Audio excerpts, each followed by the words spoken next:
देश के प्रधानमंत्री नरेंद्र मोदी जी ने देश के सामने हर महीने के आखिरी रविवार को मन की बात कार्यक्रम में योग, silent tiger, made in India और देश के वीर सपूत शहीद भगत सिंह जी के जन्मदिवस पर देश को सुनहरा तोहफा चंडीगढ़ में एयरपोर्ट का नामकरण शहीद भगत सिंह जी के नाम पर करने की घोषणा की। इस पर फौजी जनता पार्टी के राष्ट्रीय अध्यक्ष राम मेहर मलिक ने इसे प्रोपेगेंडा बताया। वहीं भाजपा के कार्यकर्ता बहुत खुश नजर आए। चलिए बात करते हैं। आज हमारे साथ में राम मेहर मलिक जी हैं जो पूर्व फौजी हैं, उसके साथ साथ में एक राजनीतिक पार्टी बनाई फौजी जनता पार्टी। आज जानते हैं, आज प्रधानमंत्री नरेंद्र मोदी जी ने मन की बात कार्यक्रम में 2-3 चीज़ों का जिक्र किया, जिसमें शहीद भगत सिंह के जन्मदिवस पर उन्हें एक बहुत ही अच्छा तोहफा देने जा रहे हैं जो आज तक नहीं हुआ। चंडीगढ़ के अंदर शहीद भगत सिंह एयरपोर्ट का नाम रखा जा रहा है। सर, क्या कहेंगे इस पर? रोहतास, ये जो है ना, ये सिर्फ ढकोसलेबाजी है इनकी, ये इनका किया हुआ नहीं है। हरपाल सिंह राणा कई सालों से ये लड़ाई लड़ रहे हैं, हम भी उसमें शामिल हुए हैं। हरपाल सिंह राणा यहाँ से लेकर के चंडीगढ़ तक साइकिल यात्रा लेके गए हैं, एक बार नहीं अनेकों बार। अलीपुर में शहीद जो है स्थल है, वहाँ से वो शुरू करते हैं और बहुत प्रेशर डाला है हरपाल सिंह राणा ने। काफ़ी लोग उनके साथ जुड़े हैं और यानी जैसे आपको पता होगा जो राजा नाहर सिंह का महल था बल्लभगढ़, वहाँ भी शराब का ठेका खोला था। बड़ी मेहनत की थी हरपाल सिंह राणा ने, हम सब मिले थे इसमें, वो भी हमने बंद कराया। और ये जो एयरपोर्ट का ये तो खामखा का क्रेडिट लेता है ये प्रधानमंत्री। लेकिन मलिक साहब, लेकिन आज से पहले किसी राजनीतिक पार्टी ने इस तरह से शहीद भगत सिंह जी को सम्मान देने की कोशिश नहीं की है। नहीं, इन्होंने सम्मान अगर देना था तो 8.5 साल हो गए हैं इसको आकर के। अगर शहीद भगत सिंह को सचमुच इतना सम्मान देते तो ये 8.5 साल पहले हो जाना चाहिए था। पिछले से अब ये जैसे 2 साल का ये कोरोना की वजह से गैप था, इससे पहले भी हरपाल सिंह राणा 2021 में 2020 में यात्रा लेके गए हैं। तब क्यों नहीं कहा? तब ये कहाँ थे? ये केवल दूसरों के जब देख लिया, प्रेशर आ गया कि ये होगा, क्योंकि वहाँ आम आदमी पार्टी की गवर्नमेंट है और आम आदमी पार्टी इसको ऐलान कर चुकी थी कि ये हम शहीद भगत सिंह का नाम जो है एयरपोर्ट का करेंगे। क्योंकि पिछली बार ये जब लेके गए थे तो वहाँ कांग्रेस की गवर्नमेंट थी, कैप्टन अमरिंदर सिंह सेंटर के अंडर आता ना वो तो नहीं, सेंटर के अंडर आता है, लेकिन सरकार के ऊपर बहुत कुछ डिपेंड करता है। सरकार रिकमेंड करेगी तभी वो करते हैं, ऐसे डायरेक्ट वो नहीं कर सकते। तो स्टेट गवर्नमेंट तो सेंटर से ऊपर नहीं जा सकती ना। सेंटर के ऊपर तो नहीं जाएगी, लेकिन कम से कम वो सेंटर को बताती, तो सेंटर को दबाव तो डालती। अमरिंदर ने कोई दबाव डाला नहीं है, ये आम आदमी पार्टी ने इनका, क्योंकि ये तो आपने देखा होगा इनकी शपथ ग्रहण में 4 दिन तो हुए, तो 4 दिन में दबाव डाल दिया। नहीं, दबाव का मतलब ये तो शुरू से चाहिए। हालांकि ये भी एक ड्रामे वाली पार्टी है, ये भी कोई कम नहीं है, ये बीजेपी से कम नहीं है, बीजेपी के भी उस्ताद हैं ये। लेकिन आम आदमी पार्टी, हाँ, ये बिल्कुल आम आदमी पार्टी बीजेपी से भी ज़्यादा खतरनाक है, मैं आपको साफ बताता हूँ। लेकिन इन्होंने, क्योंकि ये पहले भी हर जगह भगत सिंह जी की फोटो लगाते हैं, तो इन्होंने सोचा ये मौका है, तो इन्होंने उस मौके को बढ़ाने के लिए ये अपनी विधानसभा में पास कर दिया कि हम चंडीगढ़ एयरपोर्ट का नाम शहीद भगत सिंह के नाम रखेंगे। अब उनको पता चल गया, प्रधानमंत्री को उसको पता है कि ये क्रेडिट ले, इससे अच्छा आप ही ले लो। तो ये उनका जो है होता है, ये ड्रामा है प्रधानमंत्री महोदय। अच्छा, ऐसे क्यों होता है कि जब भी कोई शुरुआत करते हैं नरेंद्र मोदी जी तो उसके खिलाफत जो शुरू हो जाती है, इसके कहते हैं ये तो जो प्रोपेगेंडा है। एक्चुअली हमारे प्रधानमंत्री महोदय इतने बड़े कलाकार हैं, ये किसी भी काम को उस काम के लिए नहीं करते हैं, बल्कि वोट बैंक के लिए करते हैं। हर चीज़ को इवेंट बनाते हैं। ये आपको ध्यान होगा 2016 में सितंबर में इन्होंने एक सर्जिकल स्ट्राइक कराई थी और सर्जिकल स्ट्राइक के बाद अखबारों में, टेलीविजन में, हर जगह आया था। जबकि रोहतास, ये मैं आपको दावे के साथ कहता हूँ, मैं भारतीय सेना का, आपकी बहादुर सेना का सिपाही रहा हूँ, मुझे मालूम है वहाँ क्या होता है। ये सर्जिकल स्ट्राइक कोई नई चीज़ नहीं थी। हाँ, अखबार में और टेलीविजन में पहली बार आई थी और मैंने तो उस वक्त के सेना अध्यक्ष को भी अपील की थी कि प्रधानमंत्री के खिलाफ FIR दर्ज कराओ। इन्होंने सेना की सीक्रेट्स को बाहर निकाला है। ये किसी प्रधानमंत्री, गैर जिम्मेदार प्रधानमंत्री का काम है जो सेना की सीक्रेट्स, यानी आप ये फिर वही बात कर रहे हैं मलिक साहब, वो बताइए, एक तरफ तो जो है सबूत मांगे जा रहे हैं कि हमें सबूत ला के दिया जाए, कांग्रेस भी मांग रही है, फौजी जनता पार्टी उस टाइम में जो सबूत सबूत मांग रही थी, इधर से जाके केजरीवाल भी सबूत मांग रहा था आम आदमी पार्टी की तरफ से, और अगर वो सबूत दे रहे हैं तो फिर कह रहे हैं उनके खिलाफ कार्रवाई करो। नहीं रोहतास, ये देखिए दो राजनीति क्यों होता है? देखिए, ये लोग जो सबूत मांग रहे हैं ये तो राजनीति कर रहे हैं। तो आप भी तो मांग रहे थे। नहीं, मैंने फौज से नहीं मांगा, मैंने सेना से सबूत नहीं मांगा। आप मेरा वो उस टाइम का वीडियो चेक कर लीजिए। मैंने सबूत सरकार से मांगा था कि सबूत दिखाइए, और मैंने ये कहा था तो सबूत दिखा दे तो आप उनके खिलाफ कार्रवाई करो। नहीं, कहाँ सबूत दिखाने, वो सबूत नहीं था। देखो रुदास, मैं आपको दावे के साथ कह सकता हूँ, जो 44 जवान हमारे मरे थे पुलवामा में, उसके बाद जो सर्जिकल स्ट्राइक थी वो एक दिखावा था, कुछ भी नहीं, एक चीटी भी वहाँ मरी नहीं है। मैं आपको दावे के साथ, अच्छा अब ये कहते हैं एयरफोर्स ने बताया, एयरफोर्स ने क्लियर कट बोला है, जो धनोआ थे इनके चीफ थे उस वक्त के, जब इनसे पूछा गया, मीडिया ने जब पूछा, इन्होंने कहा था हमें जहां हुक्म मिला हमने बम गिरा दिया, हम लाशें गिनते नहीं है, कोई मरा भी या नहीं मरा हम नहीं तो उसे गिनने की क्या जरूरत है? हाँ, मर गए। लेकिन अब ये तो देखिए, आप गृह मंत्री को देखिए, गृह मंत्री हमारे भारत, तो वो गिनेगा जिनके मरे हैं। नहीं, हमारे जो गृह मंत्री हैं उस वक्त ये उस पार्टी के, उस वक्त ये पार्टी के अध्यक्ष थे। आज जो गृह मंत्री पार्टी के अध्यक्ष थे, वो इतने होशियार और इंटेलिजेंट आदमी हैं, वो बम के साथ बैठ के गए थे, बम ने जाकर के अपना काम किया, आदमियों को मारा, और गृह मंत्री ने उनकी लाशों को गिनती किया। इतने स्मार्ट है ये। और कभी 250 बताइए, गिने तो गलती, ना गिने तो गलती, 250 गिने, दोनों ही बातें क्यों? नहीं, ये क्योंकि ये गिनवाते भी और ना गिनवाते भी। रोहतास, इनका काम ही ये है कि देश को मूर्ख बनाओ। नहीं तो ये बात है, आप पहले कहते हो कि पहले गिन के बताओ, अब गिन के बता रहे तो आप लाशें गिन रहे हो, ये तो फिर बात होगी ना। नहीं, मैंने तो ये कहा था गिन के बताओ मत, हमें सबूत चाहिए। देखो तो सबूत, फिर आप वही बात आ गई। नहीं, सबूत मांगे क्यों फिर आप लोग? नहीं रोहतास, मैं आपको एफआईआर दर्ज करा रहा हूं। नहीं, मैं एक आपको एक बहुत महत्वपूर्ण सबूत लाओ, ऊपर से फिर एफआईआर दर्ज करा। नहीं, मैं महत्वपूर्ण बात आपको बताना चाह रहा हूँ। आपको ध्यान होगा, प्रधानमंत्री महाराज आज जो हैं, इन्होंने जब ये पीएम कैंडिडेट थे, रेवाड़ी की रैली में जो भूतपूर्व सैनिकों की रैली थी, कम से कम 7.5 लाख भूतपूर्व सैनिक थे, मैं और मेरी मिसेज भी थे वहाँ पर। ये कहा था कि हमारे पाकिस्तान वाले हमारे जवानों के सर कलम करके ले जा रहे हैं, और हमारे प्रधानमंत्री उनके साथ बिरयानी खा रहे हैं। मेरी सरकार बना दो, एक के बदले 10 सर लाऊंगा। 44 जवान हमारे मरे हैं, 44 का गुणा में 10, 440। मैंने कहा, खुद प्रधानमंत्री से कहा, दिखाइए मुझे सबूत, 440 लाश दिखाइए, दिखाओ ये लाशें, कुछ है नहीं वहाँ, दिखाएंगे किसको? ये दिखाएं केवल बयान दिए। रोहतास, इन्होंने बयान दिए हैं, लाशें नहीं दिखाई हैं। तो लाशें दिखाना अच्छे भी नहीं होता ना। अच्छा क्यों नहीं होता? वहाँ चीटी मरी हो तो दिखाओ। देखो एक बात है, ठीक है, ये मत शक्ल मत दिखाओ, टोटल के मरे हुए तो दिखा देते। अभी दोनों बातें कह रहे थे। अभी कह रहे कि गृह मंत्री जी जाके लाशें गिन के बता रहे थे, आप फिर कह रहे थे उन्होंने लाशें नहीं बताई कितनी हुई थी। नहीं, मैं दोनों बातें क्यों? मैंने जो बात कही रोहतास, आप गौर से बोलो, मैंने उनको ये कहा था कि बम के ऊपर बैठ के गए थे वो। हाँ, लाशें गिनने के लिए बम के ऊपर बैठ के गए, बम ने उनको वहां उतार दिया, बम ने वहां उतार दिया, बोला मैं मार के आता हूं, तुम गिनती करना। बम ने अपना काम किया और गृह मंत्री ने अपना काम किया। देखो कितने होशियार हैं। ऐसा गृह मंत्री धरती पर किसी को नसीब नहीं हो सकता जैसा भारत को हुआ है। अरे चुटकला नहीं है। नहीं अब आप इसको, यानी कि ये मैं आपको सच्चाई बता रहा हूँ रोहतास, इनका देखिए जितनी भी बातें इन्होंने कही हैं, अगर एक भी उनमें सच्ची हुई हो, इन्होंने जो कहा वो कभी नहीं किया, और जो नहीं कहा वो करते आ रहे हैं। चलिए एक बात और है, जब योगा शुरू किया गया था उस समय तो नेशनल था, लेकिन उसको इंटरनेशनल बैनर के ऊपर जब लेके आया गया, तो आज इंटरनेशनल बैनर के ऊपर जो है कि ना बहुत ही अच्छी तरह से जो है कि ना उसको पूरे सभी जो है वर्ल्ड मान चुका है इस चीज़ को, और 21 जून को सभी मना रहे हैं, तो उसका भी बहिष्कार कर रहे हैं। नहीं, जहाँ तक योगा की बात है रोहतास, मैं आपको एक बता सकता हूँ, सैनिक कभी भी गलत बात नहीं कहेंगे, झूठी बात नहीं कहेंगे, जो सच्चाई उसको कहेंगे, चाहे वो किसी के खिलाफ जाए।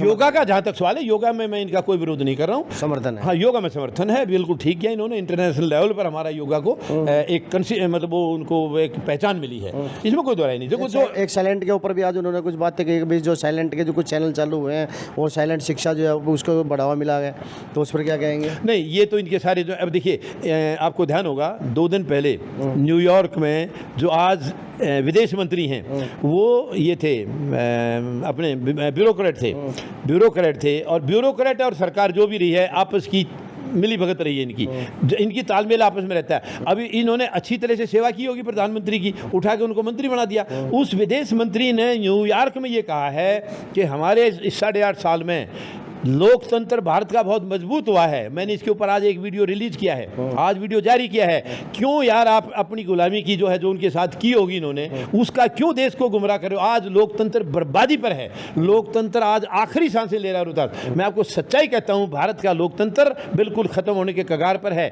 अगर ये लोग रहे, इनको उखाड़ना बहुत जरूरी है, और हम इनको 2024 में सभी इनके पीछे क्यों लगे हैं?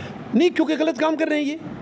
ये गलत काम करें। देखिए मैं औरों के बारे में कुछ नहीं कहूँगा। देखिए धारा 370 हटा दी, वो गलत काम हुआ। नहीं, धारा 370 का मैं मंदिर का मुद्दा हटा दिया, वो गलत हुआ। हालांकि देखो एक बात है, धारा 3 मंदिर का मुद्दा हटाओ, गलत हुआ। नहीं, मंदिर का मुद्दा वो खत्म ये ही कर दिया उन्होंने। नहीं, वो मुद्दा जो है ये एक्चुअली देखा जाए तो लीगली मतलब ये कोर्ट का सहारा लेकर के ये मैनेज किया गया है। तो मतलब हटाना नहीं था। नहीं ठीक है, अच्छी बात है, मंदिर बनना कोई बुराई नहीं है, लेकिन मैं यहाँ पर एक बहुत बड़ा सवाल पूछना मुद्दा चाहूँगा। तो खत्म किया ना। नहीं, रोहतास से एक बात है, जिस मुद्दे को लेकर बार बार आ रहे थे कि मंदिर बनाएंगे, वो तो खत्म कर दिया नहीं ना। चलो मुद्दा तो खत्म कर दिया, लेकिन ये उस मतलब मंदिर के नाम पर भी आज भी वोट मांग रहे हैं कि हमने बनवा दिया। और मैं आपको एक चीज दावे के साथ ये कह सकता हूँ, राम के चरित्र को ये मानते ही नहीं है। प्रभु श्री राम का कितना सम्मान करते हैं। प्रभु श्री राम ने अपनी जनता को कभी तकलीफ नहीं दी, कभी दुख नहीं दिया। वो प्रजा को कहीं ना कहीं जाकर के बीच में उनके बीच में घुस के उनकी बातें लेके आते थे। तो ये भी तो मन की बात लेके आते। मन की बात ही नहीं लेके आते, ये जनता की मन की तो सुनता ही नहीं, अपने मन की बात कह रहे हैं। हमने इनको 1000 बार कहा अपने मन की बंद करो, बहुत हो चुका है, ऊब गई जनता,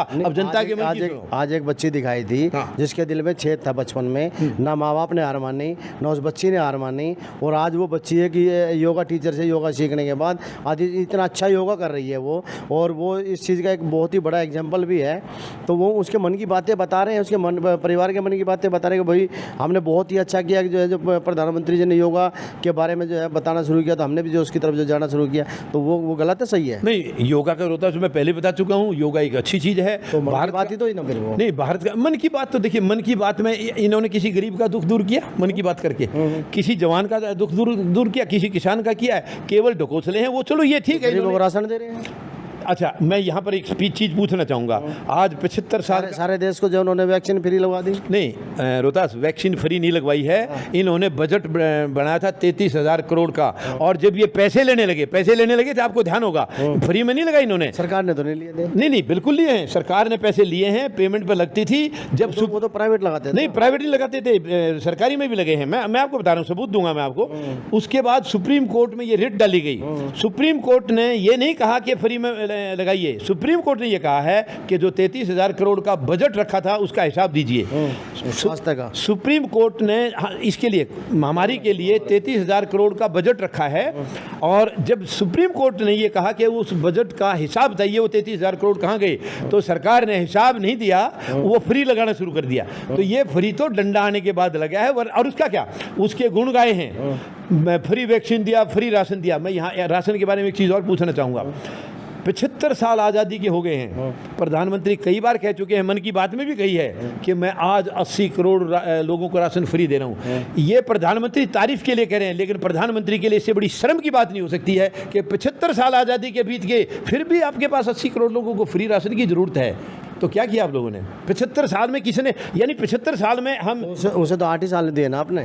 8.5 साल दिए, तो 8.5 साल में मैं तो चैलेंज करता हूँ फौजी जनता पार्टी को, केवल 5 साल। 75 साल से बाकी तो घटा के दूसरों को तो देख लो। नहीं रोहतास, मैं किसी दूसरों को अच्छा नहीं बता रहा हूँ, लेकिन ये दूसरों को गाली गलौज करके बार बार उसी को 8.5 साल को क्यों ले रहे हो? नहीं, मैं ये कह रहा हूँ, ये जब आए थे 2014 में, इन्होंने ये कहा था कि किसी ने कुछ किया ही नहीं है, महंगाई की मार, फलाने क्या क्या बहुत कुछ बोला।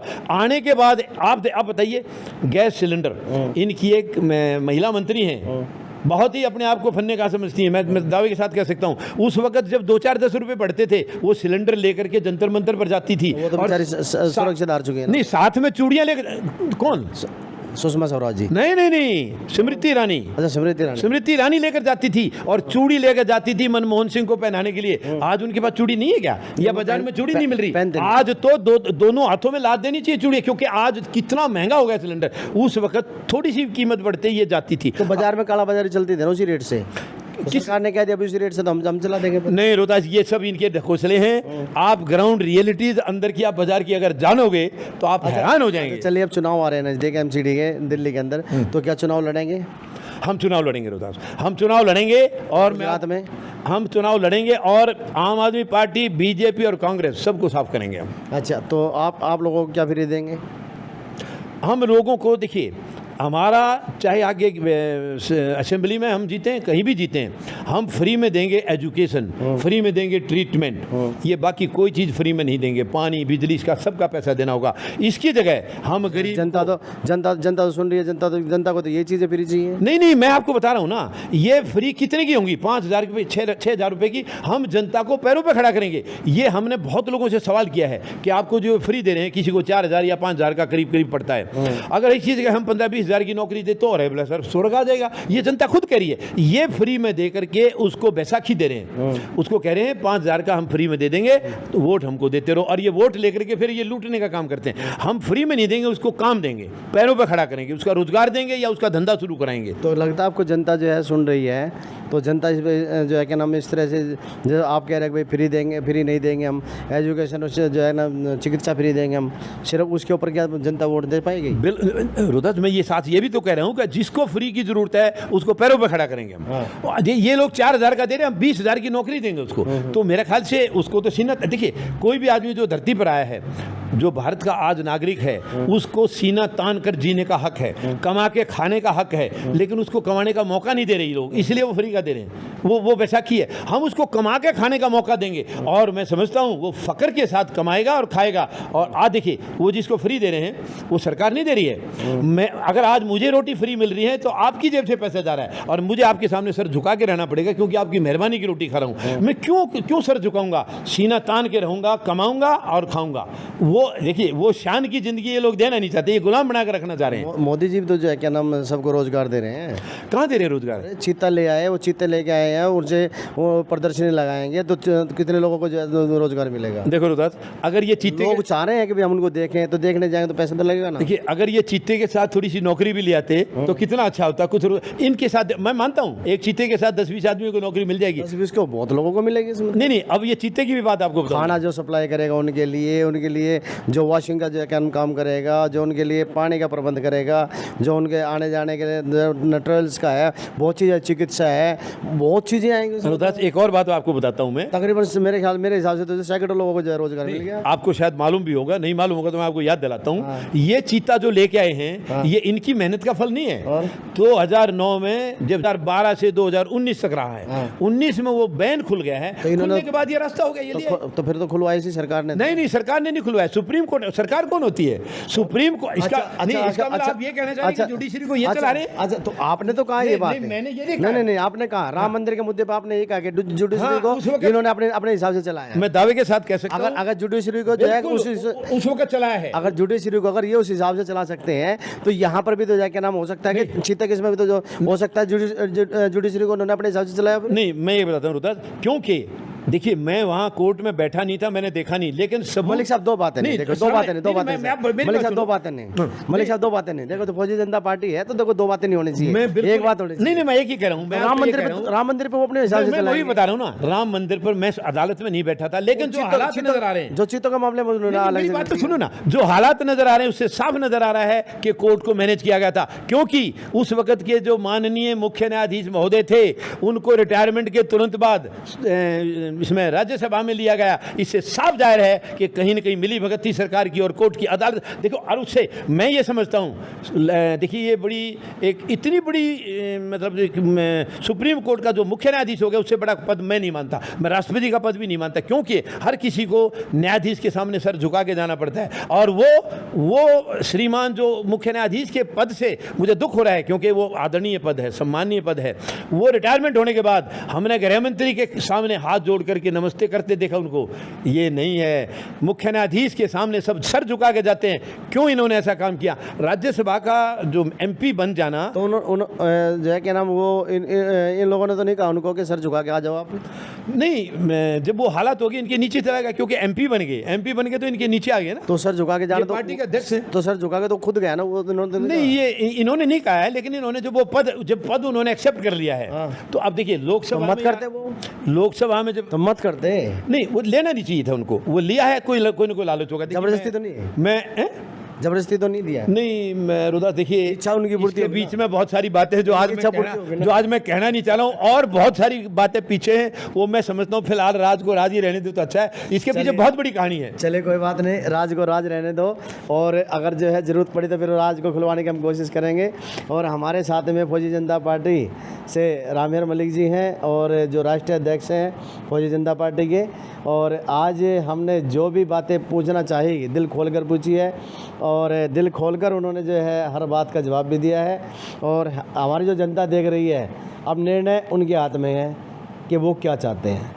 मौका था भारतीय जनता पार्टी के संस्थापक पंडित दीनदयाल उपाध्याय जी की जयंती के मौके पर कार्यक्रम में शामिल हुए सैकड़ों लोगों का स्वागत किया। भाजपा नरेला मंडल महामंत्री पवन खत्री उर्फ मोनू ने जाट धर्मशाला व सफियाबाद रोड गो सेवक सुनील खत्री और काला ने सभी के लिए बड़ी स्क्रीन पर मन की बात कार्यक्रम को सुनने का प्रबंध किया। कि जो चंडीगढ़ में एयरपोर्ट है उसका नाम भगत सिंह के नाम से रखा गया है, ये भी एक अनोखी चर्चा है। और भगत सिंह जी के बारे में भी उन्होंने उल्लेख किया कि हमें उनका जो आने वाला 28 तारीख का पर्व है वो भी उत्साह के साथ सबको मनाना चाहिए।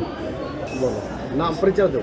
मेरा नाम सुनील खत्री है, गौ सेवक हूँ। सबसे पहले गौ माता की जय। आज जो मोदी जी ने हमें शिक्षा दी है, सबको समझाया अच्छी तरह, हम उससे बड़े प्रेरित हैं और मोदी जी का हम धन्यवाद देना चाहते हैं। आज हमारे परम श्रद्धेय पंडित दीनदयाल उपाध्याय जी की जयंती भी थी। उसी के उपलक्ष्य में आज भारतीय जनता पार्टी नरेला मंडल द्वारा और हमारे नरेला मंडल के महामंत्री भाई पवन खत्री मोनी के संयोजन में आज का एक कार्यक्रम था जो बहुत ही विशाल कार्यक्रम हुआ। पहले हमने मन की बात का कार्यक्रम मोदी जी का सुना।